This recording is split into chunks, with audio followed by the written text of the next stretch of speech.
Hey everyone, we're back here at Twin Pine Ford showing you how to charge your electric vehicle using our Blink chargers with the Blink app. First, open your Blink app. Now you can see our location. Zoom in and click on the green dot. This will show you our 4 chargers. Click below and it will take you to our site. There, you'll see the 4 charging stations we have available. Depending on your parking spot, choose the serial number that corresponds to the port.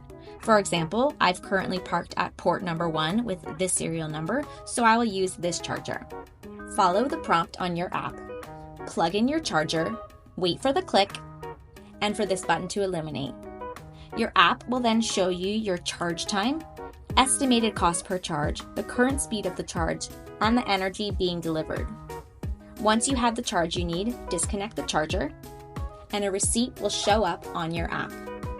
Thanks again for choosing PA's #1 Ford store, Twin Pine Ford, for your EV needs. We hope to see you soon.